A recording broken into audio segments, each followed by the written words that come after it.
मित्रांनो, मी स्वाती तोरसेकर एशा पृथ्वीमध्ये तुमचं स्वागत करते.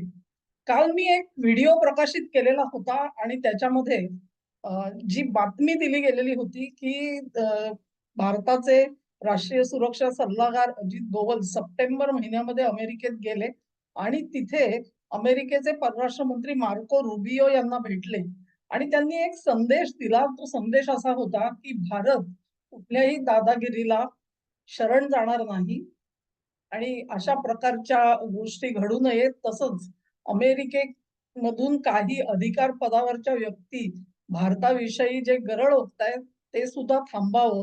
तसं झालं तर मग पूर्वस्थितीत जायला भारताला सोपं पडेल. हा निरोप दिला गेल्याची बातमी होती. ही बातमी प्रथम ब्लूमबर्गनी प्रकाशित केलेली होती. त्यानंतर अनेकांनी ती उचलली. त्यांच्यातल्या काही जणांनी ब्लूमबर्गचा उल्लेख केलाय, काही जणांनी केला नाहीये. त्याच्यात अगदी मोठी-मोठी नावं सुद्धा असल्याचं तुम्हाला दिसून येईल. त्यानंतर मी तो व्हिडिओ बनवलेला होता. परंतु कालच दुपारी मला वाटतं बातमी 4 फेब्रुवारीला आली आणि कालपर्यंत तिचा हा चांगलाच विस्तार झालेला होता. त्याच्यावर आधारित मी व्हिडिओ बनवला होता. पण साधारणपणे संध्याकाळच्या सुमाराला परराष्ट्र मंत्रालयाच्या प्रवक्त्यांनी हे स्पष्ट केलं, की अजित डोवल यांची अशी कुठलीही भेट अमेरिकेमध्ये झालेली नाहीये. हे स्पष्ट करण्यात आलं. त्याच्यामुळे तो जो व्हिडिओ होता त्याचा जो बेस होता, आधार होता, तो आधार एक प्रकारे परराष्ट्र मंत्रालयाने काढून घेतलेला आहे. पण तुम्ही थोडासा जर का विचार कराल तर परराष्ट्र मंत्रालयाने असं म्हटलं नाहीये, की अशा प्रकारचा कुठचाही संदेश हा अमेरिकन सरकारला दिला गेला नव्हता म्हणून. त्याचाच अर्थ असा कदाचित असू शकतं, की डोवल ह्यांच्या मार्फत नसेल, पण दुसऱ्या कुठल्या ना कुठल्या दुव्याकडून हा जो मेसेज आहे तो अमेरिकेपर्यंत पोहोचणं महत्वाचं होतं. कारण भारताची जी मनस्थिती झाली होती, ज्या प्रकारचे स्टेटमेंट्स येत होती, त्याच्यामुळे इथे खळबळ होती. सरकारला त्या भावनांची कदर करावी लागत होती आणि अशा परिस्थितीमध्ये अमेरिकेशी असलेले संबंध पूर्वपदावर आणण्यासाठी विघ्न येतायत ही गोष्ट निश्चित खरी होती. मी काही गोष्टींचा उल्लेख केला होता तो म्हणजे सर्जिओ बोर इथे त्यांची नेमणूक झाली आणि कदाचित त्यांच्या माध्यमातून असा संदेश पाठवला गेला असू शकतो.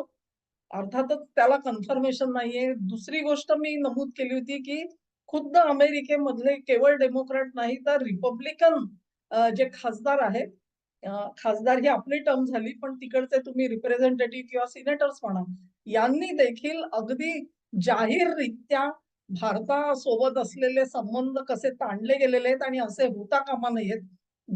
गेल्या 20-25 वर्षामध्ये आम्ही जे संबंध बांधायला कष्ट घेतले ते एका ह्या ऍक्शन मधून सगळं जमीनदोस्त झालं आहे. अशा आशयाची विधानं केवळ खासदारांनी तिकडच्या केली नाहीत, तर मी म्हणेन की नामवंत असे त्यांच्याकडचे या अगोदर सरकारमध्ये काम केलेल्या व्यक्ती असतील किंवा विश्लेषक असतील, या सर्वांकडून हा एक सूर लावला गेलेला होता.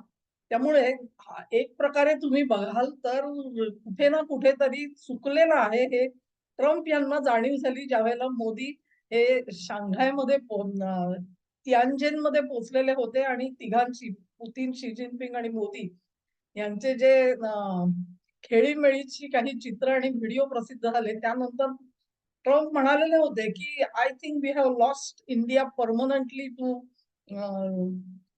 China and Russia. तेव्हा ती जाणीव झाल्यानंतर खरी परिस्थिती काय आहे ती कदाचित आपल्यापर्यंत पोहोचत नसेल असा निष्कर्ष काढून ट्रम्पनी अशी माणसं इथे पाठवली की जी व्हर्बॅटिम म्हणजे जे आहे तसंच्या तसं आपल्या कानावर घालतील याची कदाचित सोय सुद्धा करून घेतली असेल.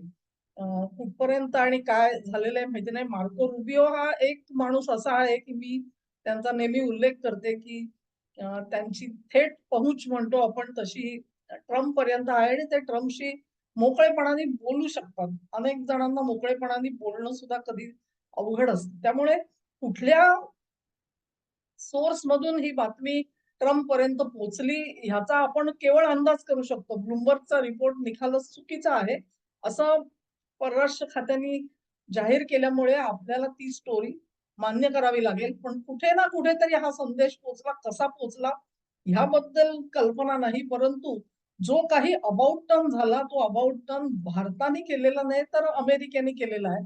आणि लक्षात घ्या तुम्ही, ट्रेड डील होण्याच्या आधी टेरिफ जो आहे तो पूर्ववत म्हणजे 18% आणला गेलेला आहे. याचाच अर्थ असा की स्थिती पूर्व पदावरती न्या नंतर निगोशिएशन्स होतील. ही जी भारताची भूमिका होती ती सुद्धा अमेरिकेने एक प्रकारे मान्य केलेली आहे. त्यांनी त्यांच्या अपेक्षा जरूर बोलून दाखवलेल्या आहेत. त्याच्यावरती आता निगोशिएशन्स कशी होतील आणि अंतिम शर्ती काय पुढे येतील ते त्या आल्यानंतर आपण त्याच्यावरती थोडीशी त्याच्यावर बोलणं संयुक्तिक ठरेल.